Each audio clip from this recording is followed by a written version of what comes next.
보다 깊이 있는 강연을 통해서 선거를 보다 바르게 보게 하는 시간, 선거 아는 만큼 보인다의 신영일입니다. 여러분 혹시 후보자 토론회라고 들어보셨습니까? 이 후보자들에게는 공정한 선거운동 권리를 보장하고 유권자들의 알 권리 또한 보장하는 것이 바로 이 후보자 토론회라고 하는데요. 그런데 이 후보자 토론회를 둘러싸고 다양한 의견과 쟁점들이 있다고 합니다. 자, 그래서 오늘 선거 아는 만큼 보인다에서는 이에 대한 전문가의 얘기를 들어보고 의견을 나눠보는 시간 함께 하도록 하겠습니다. 그럼 화면부터 만나보시죠.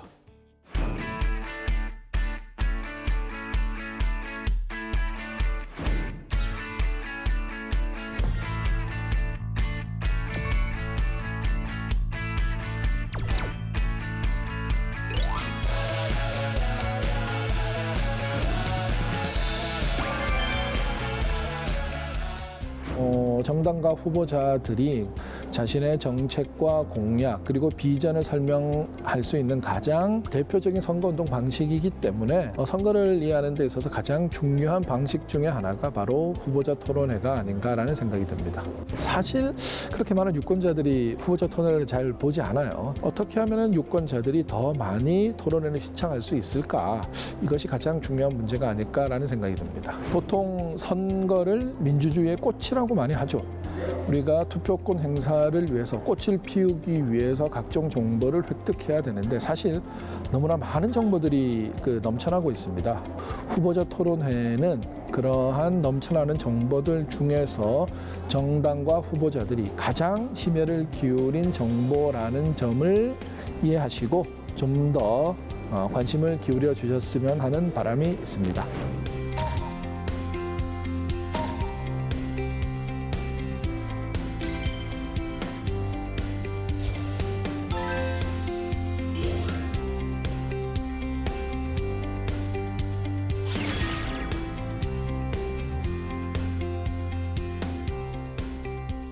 교수님 안녕하세요. 네, 안녕하세요. 네, 직접 소개를 부탁드리겠습니다. 예, 안녕하세요. 저는 고려대학교 평화민주주의연구소에서 선임연구원으로 재직 중인 이규정입니다. 네, 반갑습니다. 예, 후보자 토론회라는 주제를 어떻게 연구하게 되셨나요? 제가 주로 관심을 가지고 있는 게 미디어와 민주주의라는 것을 주제로 연구를 하고 있습니다. 그런데 이 미디어가 정치에 미치는 영향력이라는 것이 사실은 대단히 비공식적인 부분에서 발휘가 되거든요. 예.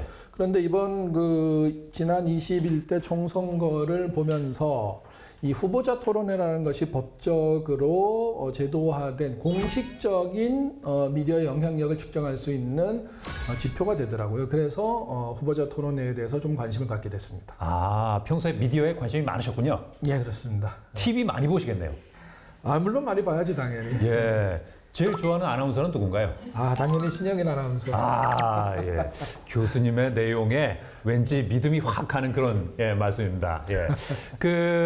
요즘에 뭐 한 줄 요약 이런 것도 있고 어떤 거 들어가기 전에 살짝 맛보여주는 이런 게 있는데 오늘 내용을 살짝 스포일러를 해주신다면 어떻게 하실까요? 뭐라고 딱 한마디로 정의하기는 어렵습니다만은 그럼에도 불구하고 네. 후보자 토론회는 매우 중요하다. 이렇게 말씀드리고 싶습니다. 그럼에도 매우 중요하다. 예. 자, 과연 얼마나 중요할까요? 그럼 강연 청해 보겠습니다.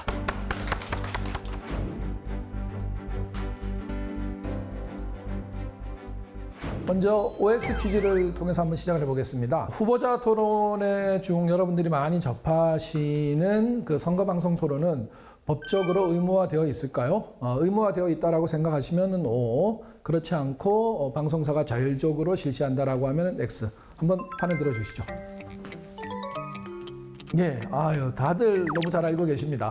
반응 들어주신 대로 이 후보자 토론회는 엄연히 법률로 규정이 되어 있습니다. 그래서 공직선거법 제82조의 2에 따른 각종 공직선거의 후보자 대담 토론회와 또 같은 법 82조의 3 공직선거 정책 토론회를 의미합니다. 그리고 또 그 앞에 81조와 82조의 규정에 따른 대담 토론회도 있긴 한데요. 이것은 공직선거법상의 후보자 토론으로 규정할 수 있긴 하지만 방송사가 자율적으로 하는 것이고 법정으로 의무화된 토론회는 아닙니다. 그래서 일반적으로 후보자 토론회는 우리가 개념 정의를 먼저 좀 간단하게 한다라면은 대통령, 국회의원 그리고 지방자치단체장과 의원 등 공직선거 출마자들을 대상으로 정책과 공약을 알리고 또 이에 대한 후보자 상호 토론을 진행하는 것을 의미합니다.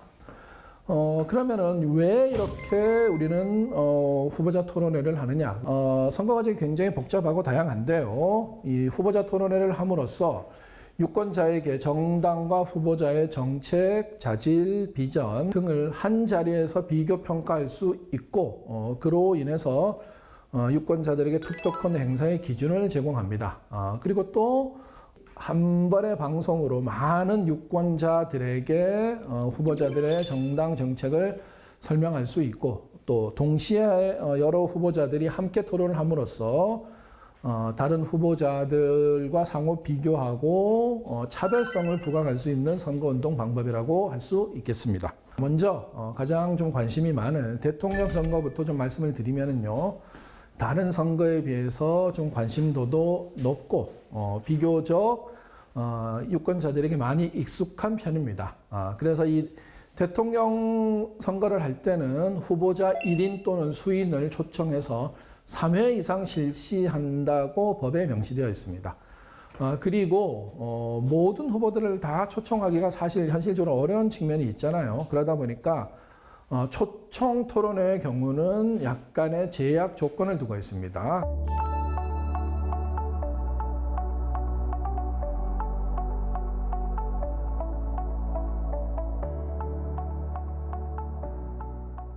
물론 그 외에 비초청 후보들에 대해서는 우리가 소위 말해서 군소 후보라고 하죠. 그분들에 대해서는 형평성의 차원에서 따로 토론회를 실시하도록 하고 있습니다. 그리고 국회의원 총선거와 같은 경우는 토론회 종류가 조금 복잡하고 다양합니다. 먼저 국회의원 선거 후보자 토론회, 비례대표 국회의원 선거 후보자 토론회가 있습니다. 이것은 역시 약간의 이제 제약 조건을 두고 있죠. 그리고 이제 국회의원 총선거에서 가장 좀 핵심이라고 할 수 있겠는데요. 지역구 국회의원 선거 후보자 토론회입니다. 이것은 역시 이제 각 지역구 선거에 출마한 후보자들이 1회 이상의 대담 또는 합동 방송 연설회를 하도록 법에 규정되어 있습니다. 그래서 이러한 그 토론회는 공영방송사가 텔레비전을 통해서 반드시 중계방송하도록 되어 있습니다. 그리고 이제 지방선거의 경우는 선거운동 기간 중에 1회 이상을 실시하도록 명시하고 있고요. 역시 약간의 제약 조건을 두고 있습니다. 후보자 토론회가 법으로 정착되기 이전에 과거의 선거운동은 어땠을까요? 보면은 기존에는 미디어가 아무래도 좀 덜 발달했었죠. 그래서 유권자들이 후보자를 만날 수 있는 것은 직접적인 면대면 접촉을 통한 것이 거의 유일했습니다.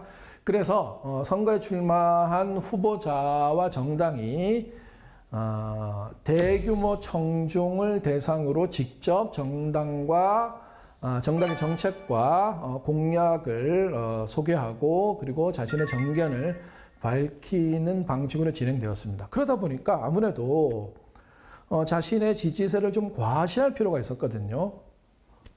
그러다 보니까 의도적으로 동원된 청중이 만들어지기도 했습니다. 우리 혹시 학생들 중에서 고문신 선거라든가 막걸리 선거란 말을 들어보셨나요?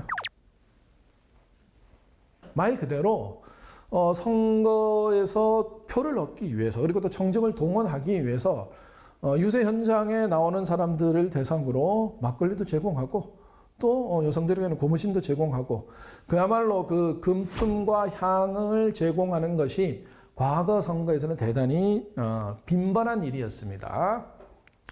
좀 더 자신의 지지세가 많다라는 것을 과시하기 위해서 보라매 공원이라든가 또 서울 같은 경우는 여의도 공원, 지금은 이제 공원화되어 있습니다만 예전에 거기가 넓은 광장이었거든요. 거기에 대규모로 군중들을 동원하는 일이 비일비재했었습니다. 그러다 보니까 군중들이 동원되다 보니까 아무래도 정당의 입장에서는 비용이 들어갈 수밖에 없었고 또 합동연설회를 할 경우 동원된 그 지지자들 사이에서 충돌이 일어나는 일도 발생했었습니다.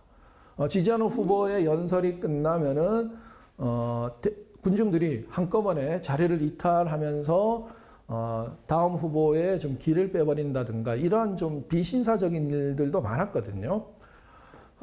그렇기 때문에 이 후보자 토론회라는 것은 과거의 고비용 저효율 선거운동의 폐해를 극복하고 이것을 이제 법에서 반영해서 후보자 토론회를 정식으로 법제화하게 되었습니다. 13대 대통령 선거에서 TV 토론이 법제화되었습니다. 그리고 1995년 제1회 종국 동시지방선거에서 최초로 TV 토론회가 실시되었고요. 국회의원 선거 같은 경우는 2004년 17대 국회의원 선거부터 최초로 TV 토론회가 도입되었습니다. 지금까지 TV 토론회, 후보자 토론회가 정착되는 과정을 설명드렸는데요. 자, 여기서 가장 중요한 것은 미디어의 역할이 굉장히 중요해졌다라는 것이고 이 미디어가 민주주의의 꽃이라는 선거 과정을 운영하는 데 있어서 가장 핵심적인 기제가 되고 또 그중에서 법률로서 제도화된 장치가 바로 선거방송 토론 그리고 제가 오늘 강의를 할 후보자 토론회라고 할 수 있습니다.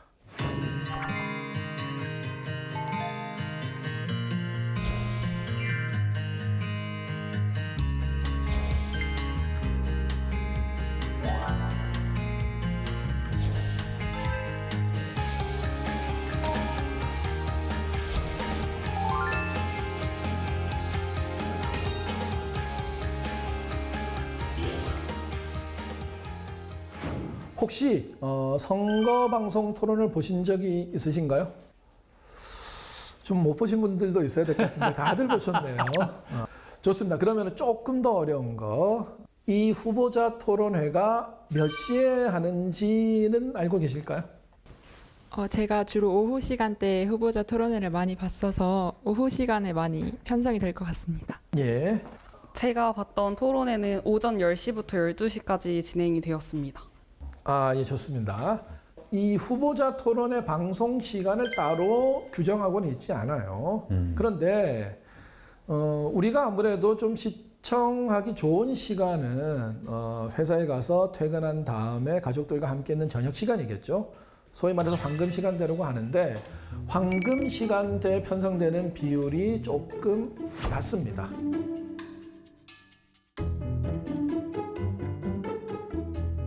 그보다 더 중요한 문제는 우리 학생들은 다들 후보자 토론회를 보셨다고 하지만 20대 총선 같은 경우는 후보자 토론회 평균 시청률이 1.31%에 불과했어요.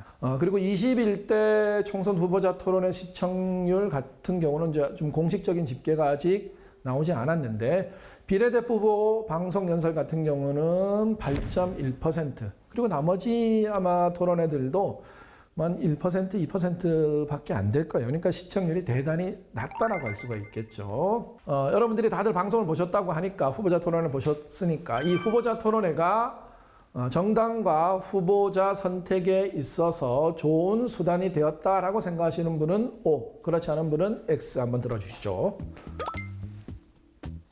이번에 조금 의견이 갈렸네요. 그래도 좀 유효하게 O라고 말씀하신 분이 3분, X라고 말씀하신 분이 2분이 있는데 우리 X라고 하신 학생 왜 그러셨던 거죠? 아무래도 제가 본 후보자 토론회의 경우에는 이미 정해져 있는 질문에 대답하는 형식이었기 때문에 제가 가지고 있었던 생각이 변하지 않았던 것 같습니다. 네, 저는 물론 후보자 토론회가 선거랑 정당을 파악하는 데 있어서 알 수 있는 정보를 제공하는 수단은 맞지만 좋은 수단에는 동의할 수 없다고 생각합니다. 실제로 이제 그 후보자 토론회를 보고 변하게 된 사람들이 그렇게 많지 않다는 걸 봐서 정보를 제공하긴 하지만 좋은 수단은 아니라고 생각합니다. 자, 그러면 후보자 토론회가 여러분들의 투표 선택에 어느 정도 영향을 미치느냐, 굉장히 결정적인 영향을 미쳤다라고 생각하시면 다시 한번 O, 그렇지 않으면 X 한번 들어주시죠. 자, 하나, 둘, 셋. 지금 X라고 하시는 분들이 많거든요. 별로 나에게 영향을 미치지 않았다라고 하시는 분들이 많은데 맞습니다. 지난 21대 총선을 사례로 한국정당학회와 정치학회가 코리아 리서치에 조사 의뢰한 결과에 따르면은 지금 말씀드리는 TV 대담 후보자 정당 토론회가 선거 정보 획득의 경로였다라고 말한 응답자가 3.5%에 불과했습니다. 그리고 이 기능적인 측면과 관련해서는 토론회를 시청한 분들을 대상으로 다시 한번 질문을 던졌거든요. 그 이후에 선거의 관심도가 어떻게 변했느냐라는 질문에 대해서는 매우 높아졌다라고 하는 분들이 7.2%, 그 다음에 조금 높아졌다가 44.94%, 그리고 한 또 40% 정도가 보통이다라고 했는데, 일단 이 수치를 통해서 알 수 있는 것은 후보자 토론회를 시청하면은 선거에 대한 관심도는 아무래도 조금 더 상승했다라고 할 수가 있겠죠. 그래서 지금 여러분들이 말씀하신 그 후보자 토론회의 문제점들을 좀 요약을 한다라면은 시청률이 낮다라는 거, 그 다음에 토론 내용이 그다지 흥미롭지 못했다. 그리고 그렇게 나오는 후보자들의 주장이라는 것들이 과연 신뢰할 수 있는 것인가? 라는 등등의 이제 문제 제기를 할 수가 있을 것 같은데, 매우 타당한 지적이라고 생각이 됩니다. 실제 유권자들이 많이 시청하지도 않는 이 후보자 토론회를 꼭 법적으로 제도화시키고 또 시간과 비용을 써가면서 반드시 해야 되는가에 대한 의문이 생길 수 있을 겁니다. 아무래도 인터넷이라든가 SNS와 같은 다양한 매체들이 더 사람들에게 일상적으로 다가가면서 후보자들이 굳이 토론회가 아니라 하더라도 자신의 정책과 공약을 알릴 수 있는 수단은 굉장히 많거든요. 이것을 자율로 맡겨둘 수도 있지 않는가라는 질문이 들 수가 있습니다.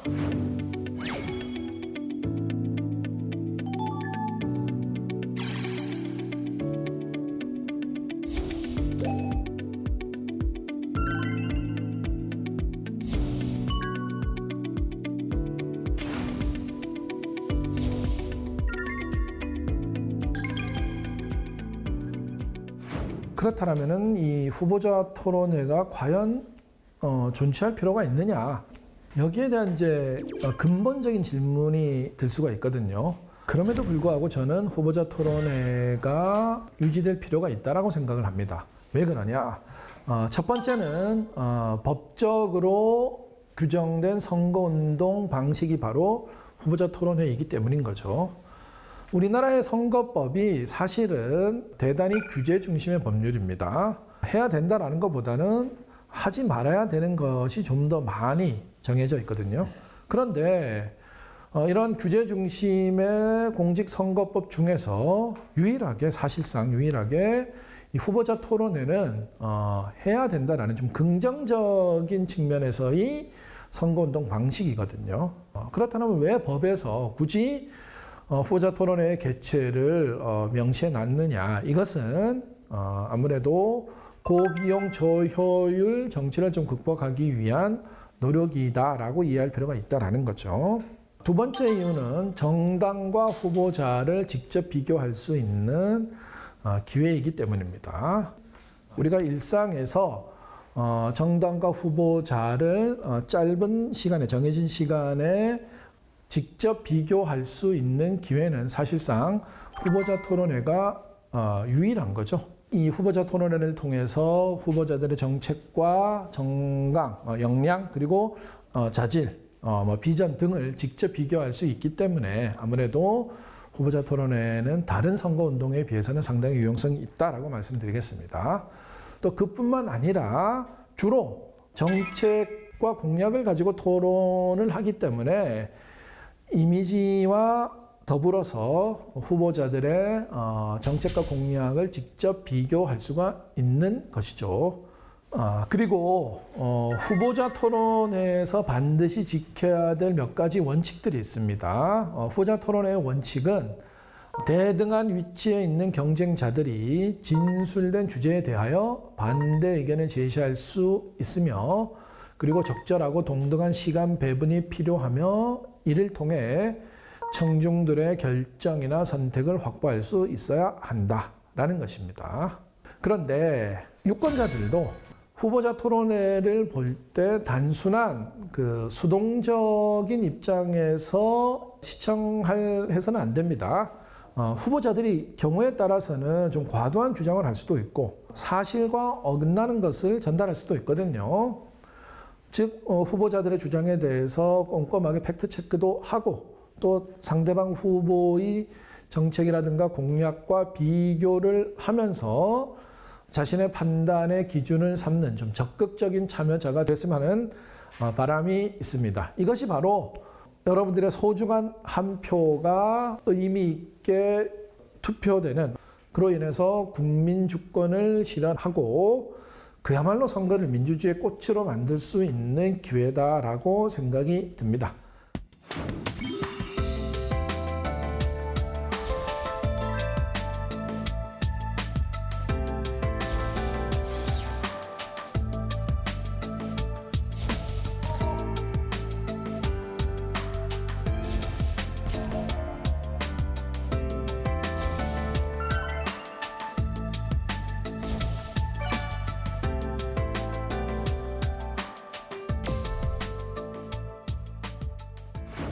말씀 잘 들었습니다.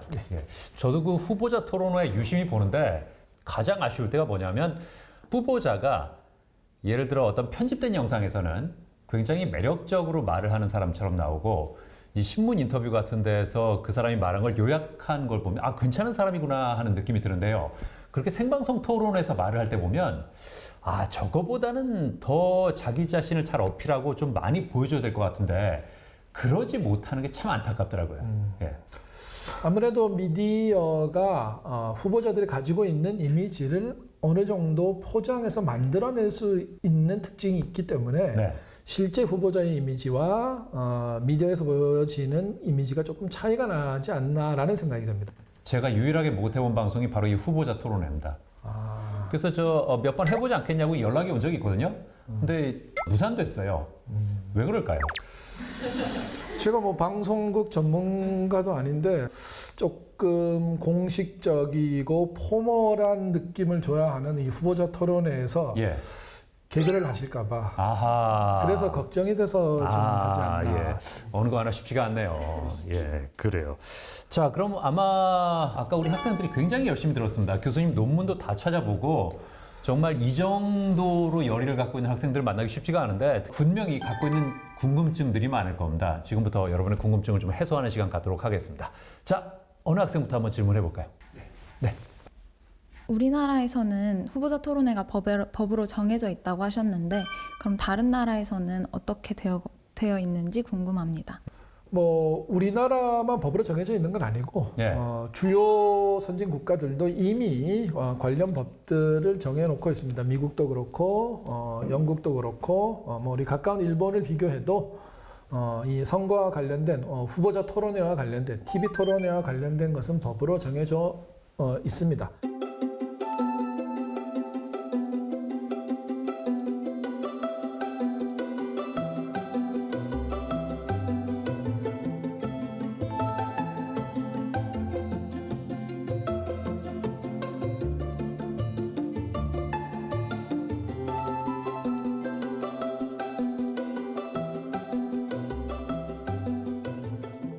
그런데 사실 법제화도 중요하지만 실제 토론회를 운영하는 데 있어서 우리나라로 치면 선거방송토론위원회의 역할이 또 중요하고 그리고 주간 방송사와의 협의 그리고 또 사실 더 중요한 것은 각각의 후보자와 정치 세력들의 자율적인 규제와 좀 사회적 합의 이런 것이 좀 더 중요하지 않나라는 생각이 들기도 합니다. 예. 자, 또 다른 질문 있을까요? 제가 궁금한 점은 이제 미디어의 발달로 인해 개인 SNS도 활성화되어 있고 유튜브도 활성화되어 있는데 꼭 후보자 토론회를 법적으로 의무화해야 하는지가 의문입니다. 오히려 후보자들이 자신에게 더 맞는 수단을 찾아서 유권자들에 다가가는 것이 더 효율적이지는 않은지 궁금합니다. 예, 중요한 질문을 해주신 것 같아요. 최근 들어서 오히려 이제 전통적 미디어보다는 뉴미디어 역할이 중요해지다 보니까 굳이 과거와 같은 방식의 전통적 미디어를 수단으로 하는 후보자 토론회가 필요한가에 대한 의문이 들긴 하는데 그럼에도 불구하고 이 후보자 토론회는 여러 후보를 동시에 비교할 수 있다는 장점이 있고 또 그나마 좀 제도화된 그 규제가 필요한 부분이 아무래도 선거이기 때문에 필요성이 있고, 오히려 지금 말씀하신 뉴 미디어를 활용하는 것이 후보자 토론회가 가지고 있는 낮은 시청률 문제를 사후적으로 좀 해결할 수 있는 보조적 수단이 되면 더 좋지 않을까라는 생각이 들거든요. 그러니까 우리가 토론을 시청한 다음에 토론회에 대한 뭐 짤막한 촌평이라든가 또는 느낌, 그리고 또 핵심 내용들을 요즘 말로 짧은 영상으로 만들 수 있잖아요. 그래서 뉴 미디어를 통해서 유통시키는 것이 오히려 후보자 토론회가 가지고 있는 여러 가지 장점을 보완할 수 있는 방법이 되지 않을까, 이런 생각이 듭니다. 저도 그 비슷한 생각을 해봤는데, 사실 그 방송국 사람들의 입장에서는 시청률이 참 중요하지 않습니까? 그렇죠. 그래서 토론회를 하면 뭐 1% 이렇게 나오는데, 그런 시청률이면 굳이 할 필요가 있을까 이런 생각도 할 수가 있는데, 그 시청률을 가진 낮은 시청률의 프로그램이 나중에 동영상 사이트나 이런 데서 2차 소비가 돼서 그게 시청률은 안 나오는데 나중에 조회수가 막 수백만 뷰 이런 경우가 있거든요. 그것처럼 후보자 토론회의 경우도 나중에 그 영상을 계속해서 소비할 수 있고, 또 그 영상이 나중에 어떤 증거 화면처럼 쓰이는 경우가 있지 않습니까? 그렇죠. 그것도 후보자 토론회가 가진 미덕이 아닐까 싶은데 어떠세요?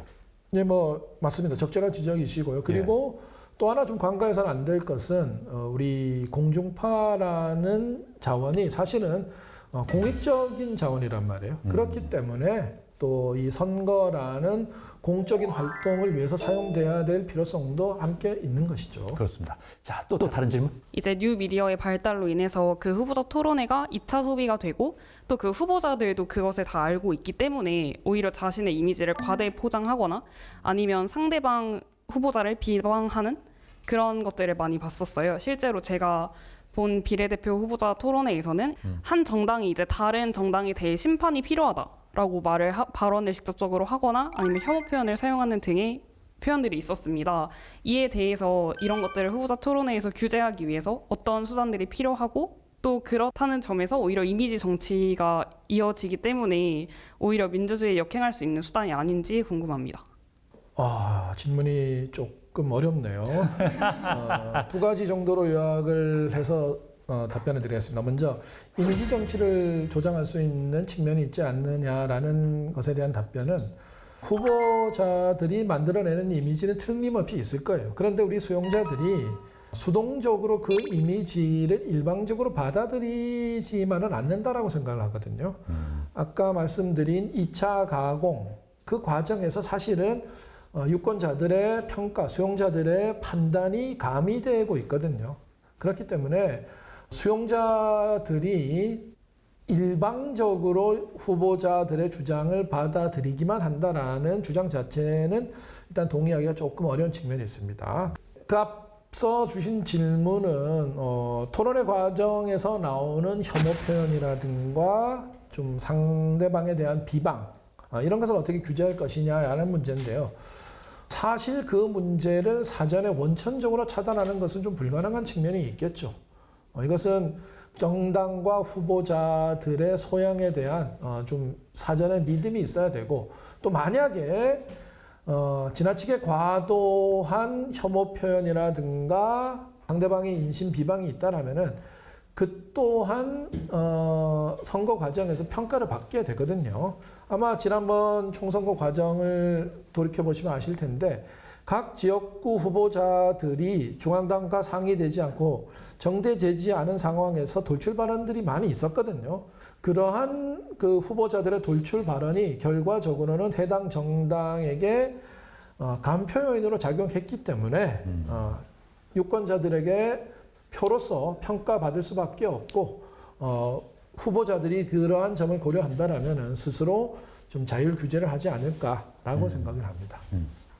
이 주제와 관련해서 교수님의 논문을 읽어보면, 정당한 사유 없이 후보자가 토론회에 불참할 경우 과태료가 부과된다는 것을 알 수 있었습니다. 그런데 사실 이 정당한 사유란 것이 그 기준이 좀 애매하고 모호하다는 생각이 드는데요. 이 과태료 부과라는 제재 조항이 실질적으로 효과가 있었는지, 그리고 있었다면 어느 정도 있었는지 궁금합니다. 예, 불참자에 대한 과태료 부과 조항을 신설한 것은 선거에서 유리하다라고 판단되는 후보가 토론에 나가서 괜히 말 실수를 할까봐 자신의 간표인이 생기니까 토론에 불참하는 사례가 있었기 때문이거든요. 그래서 좀 이 토론에 참여를 의무화시켰고 과태료 부과 조항을 신설한 것인데 실제로 과거에는 과태료도 좀 지금의 1,000만 원보다 좀 금액 자체가 낮았습니다. 그러다 보니까 그러한 불이익을 감수하고 불참하는 후보들이 있었거든요. 근데 21대 총선에서는 그러한 사례가 발견되지 않았고 단순한 과태료 부과뿐만이 아니라 또 불참 사실을 인터넷에 게재하게 되거든요. 그렇다면 상대 후보가 그것을 이제 또 공격의 수단으로 사용할 수 있기 때문에 최근의 경향은 우리 질문자 학생의 우려와는 달리 후보자 토론회를 거의 대부분의 후보들이 당연히 참석하는 것으로 이해하고 있습니다. 그 후보자 토론회가 거듭되다 보니까 일부러 피하는 게 너무 보인다면 결국 그 후보한테 손해가 될 수밖에 없는 거죠. 그렇죠. 예, 네. 그렇습니다. 자, 다른 또 질문? 네. 말씀해주신 내용 들으면서 제가 후보자 토론회와 관련해서 제일 우려가 되었던 점은요. 아무래도 아까 말씀하셨다시피 이 후보자 토론회에 초청할 수 있는 후보자가 제한이 있다고 하셨잖아요. 물론 모든 후보들을 다 초대할 수 없으니까 그런 점은 당연히 어쩔 수 없다고 생각은 드는데요. 또 동시에 한편으로는 그러면은 유권자들은 항상 보게 되는 후보만 보게 되고 익숙한 정당들의 후보들만 보게 되고 이런 면이 기존의 기득권 정치를 오히려 강화하는 방면으로 후보자 토론회가 쓰이는 것은 아닌지 또 정치 신인이 등장하는 데 있어서 일종의 장애물로 작용하는 것은 아닌지 이러한 우려점이 들어서 교수님 의견을 여쭙고 싶습니다. 예, 굉장히 어려운 질문을 주신 것 같아요. 저도 그 부분에 대해서는 전적으로 공감을 합니다. 다만 우리가 지난 21대 비례대표 후보자 토론회를 한번 기억해 볼 필요가 있는데요. 우리 선거법이 개정되면서 비례대표 후보만 출마하는 정당이 많아졌잖아요. 그러니까 비례대표 후보자 토론회, 정당 토론회가 29개 정당이 참여한 적이 있습니다. 그러니까 이거 사실은 토론회라기보다는 그냥 일방적인 홍보에 그치는 문제가 있었던 거죠. 그러니까 정치 신인 또는 신진 정치 세력에게 기회를 줘야 한다라는 대의에는 동의하지만은 그것이 실제 후보자 토론회에 적용되는 데 있어서는 좀 더 많은 고려가 필요한 부분이 있고요. 정치 신인들에게 좀 더 많은 기회가 필요한다라는 사회적 공감대가 형성된다라면은 그에 따라서 아무래도 국회에서도 새로운 법률 제정이 좀 시작되지 않을까라는 생각이 듭니다. 물론 또 이 경우에도 정치 신인이라고 했을 때 어느 부분까지 정치 신인으로 규정할지가 대단히 모호하거든요. 그러면은 또 지나치게 많은 또 후보자 토론회 참석 대상이 만들어질 수가 있잖아요. 거기에 대한 또 사정 고려도 함께 이루어져야 되지 않을까라는 생각이 듭니다. 그 대선을 앞두고 했던 후보자 토론회였던가요? 그때 제가 기억하는 모습이 대선 후보자들이 워낙 많으니까 일정 지지율 이상의 이른바 주요 후보들이 토론을 한번 하고 그리고 그 기준에 못 미치는 후보들은 따로 모여서 토론을 했던 기억이 있거든요. 예. 그것도 하나의 방법이 될 수 있는 거죠? 그렇죠. 우리 법이 그런 식으로 이제 초청 후보와 초청 외 후보로 이렇게 법적으로 구분을 한 것입니다. 그렇군요. 예. 나는 아직 풀지 못한 궁금증이 있다. 오, 이렇게 많아요? 오, 생각보다 훨씬 많아요. 자, 그러면 예. 앞서 후보자 토론회에 대한 낮은 관심과 저조한 시청률을 문제라고 지적해 주셨습니다. 그렇다면 후보자 토론회에 대한 관심과 시청률을 높일 수 있는 방안이 무엇이 있을지 황금 시간대에 편성하는 것 이외의 방안이 궁금합니다. 시청률을 높이는 방법이요? 역시 어렵죠. 예. 일단 대통령 선거 같은 경우는 그 방송 시간대를 정해두고는 있습니다. 그래서 좀 보편적으로 우리가 시청권이 좀 더 보장되죠. 그러나 국회의원 선거라든가 지방선거 같은 경우는 방송사 자율 규제인데 좀 황금 시간대에 편성할 수 있는 뭐 유인책이라든가 인센티브를 제공하는 등의 방법이 있을 수가 있겠죠. 그럼에도 불구하고 또 정부가 또는 법적으로 지나치게 방송사의 편성에 규제하는 것도 사실은 미디어의 자유를 침해할 수가 있거든요. 그 부분에서는 아무래도 좀 상호 사전 조율, 사회적 합의 이런 것이 좀 더 중요한 것 같습니다. 제가 거꾸로 여러분한테 한번 질문을 드려볼게요. 그 교수님하고 저는 이미 기성세대고 여러분 이제 막 떠오르는 세대잖아요. 여러분의 생각이 훨씬 더 참신할 수 있으니까. 내가 만약 후보자 토론회를 만드는 사람이다. 예, 그렇다면 나는 후보자 토론회에 더 많은 시청자를 끌어들이기 위해서 어떤 장치를 한번 도입할 수 있을까요? 요즘에는 SNS가 되게 활성화되어 있어서 이제 댓글 이벤트나 뭐 인증 이벤트가 되게 많은데 네. 이제 어떤 유명 인사나 인플루언서나 연예인들을 고용을 해서 나 후보자 토론회를 보고 뭐 댓글을 남겼다 아니면 느낀 점을 남겼다 이런 식으로 하는 것이 문제가 될지 아니면 그렇게 해도 괜찮을지가 좀 궁금증이 들었습니다. 아, 토론회를 보고 인증샷. 이건 혹시 법적인 문제가 생길 여지는 없지 않을까요? 특정한 누구를 뭐 지지한다 이게 아니라면? 아마 그럴 거라고 생각이 드네요. 그러니까 너무 지나치게 예. 지지 정당이나 후보를 드러내지만 않는다라면 오히려 그런 것은 선거 자체에 대한 관심과 흥행을 높이는 데 도움이 될 수 있는 굉장히 좋은 아이디어라고 생각이 듭니다. 아, 인증샷 이벤트? 그래서 당첨된 사람한테는 뭐 기프티콘 같은 거 쏴주고? 그것도 괜찮을 것 같네요. 네, 그러면 뭐 젊은 층에서 조금 더 관심을 가질 수 있지 않을까 하는 생각도 들고, 안 그래도 그런 토론회를 젊은 층에서 안 보는 게 뭐 문제다 이런 얘기를 많이 하는데 괜찮을 것 같습니다. 혹시 또 다른 학생들은 아이디어 있나요? 그래요. 네. 저는 조금 재밌는 측면의 아이디어는 아닌데 네.